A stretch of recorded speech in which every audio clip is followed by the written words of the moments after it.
So yun nga guys, at mahigit 3 taon na nang umalis si Kai Sotto sa Adelaide 36ers pagkatapos ng 2 season sa paglalaro dito. Ang kanyang huling laro sa 36ers ay noong January 8, 2023 kung saan naitabla niya ang kanyang season high in points at 16 while grabbing 5 rebounds. Makalipas nga ang halos 1 buwan ay in-announce na ng kanyang kampo ang kanyang pag-alis sa Kapunan. Sa kanyang 2 season sa NBL Australia ay nakuha niya ang back-to-back fans MVP kung saan nagkaroon ng fan voting kung sino sa tingin nila ang karapat-dapat na makakuha ng naturang award. Siyempre hands down na si Kai Sotto ang makakakuha dito dahil sa bitbit niya down under ang mga Pilipinong todo ang suporta sa ating kababayan.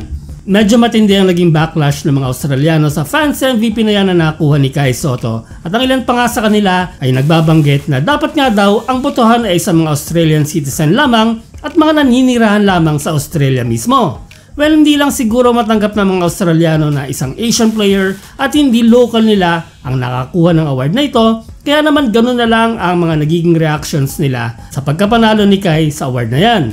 Hindi naman na bago ang fans MVP at hindi naman ito na itatag lang nung pumasok sa liga si Kai noong 2021. Nagsimula ang fans MVP guys noong 2015 to 2016 season at patuloy nga ito hanggang sa bagong season ngayon ng NBL. Pag-alis ni Kai sa liga ay nakuha ni Bryce Cotton ang back-to-back fans MVP noong 2023 to 2024 at 2024 to 2025 seasons. Ka-announce nga lang ng NBL na magbabalik this season ang award in partnership with Champion. Frontrunner muli sa award na yan si Bryce Cotton na isa na ngang Australian citizen.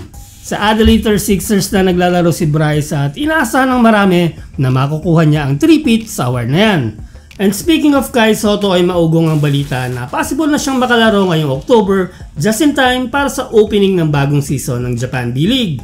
Well, as much as gusto na nga nating makita makalaro ang ating kababayan, ay syempre hindi naman natin gusto na madaliin ng kanyang kampo ang kanyang comeback pagkatapos ng kanyang natamong injury.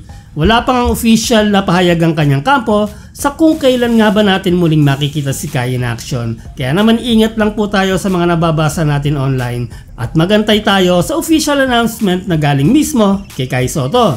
Ang ilan sa mga key indicators at milestones na magbibigay ng indikasyon na maglalaro na nga ang ating kababayan ay unang-una ang clearance na magmumula sa kanyang doktor for any contact drills or scrimmages. Ito ang magbibigay sa kanya ng go signal na makapag-participate in full, live, or limited contact drills ng Koshigaya Alphas. Ang pangalawang indicator ay kailangan ngang wala ng sakit or pamamaga na nararamdaman si Kai sa kanyang tuhod kapag ito ay under pressure or under increasing volumes of work, na in the case of Kai ay kapag nagpa-participate na siya sa mga limited or full drills ng kanyang team. Ang pangatlo ay ang performance niya in practice or intra-squad scrimmages. Kung paano ang magiging smoothness, explosiveness at agility niya kapag nabigyan na siya ng go signal ng kanyang doktor ang magdidictate kung handa na nga ba ang kanyang comeback. Ang panghuli ay ang announcement ng kanyang kampo at ng Koshigaya Alphas or maging ang Japan B-League. Mahalaga ang mga official statements na ito para iwas tayo sa mga fake news circulating sa social media. Base sa mga nababasa natin online ay safe to say na mid to late October or November most likely natin makikita ang pagbabalik ni Kai sa loob ng court. Very cautious ang kanyang kampo sa kanyang comeback dahil marami nga namang nakatutok dito hindi lang sa Pilipinas maging sa mga liga outside Japan. Gaya nga ng maraming nagsasabi ay this comeback will dictate the future of Kai Sotto. Pero again guys, prediction pa lang ito at ang official announcement pa rin sa kanila ang tanging makakapagsabi kung kailan nga ba natin muling makikita ang pagbabalik ni Kai Sotto.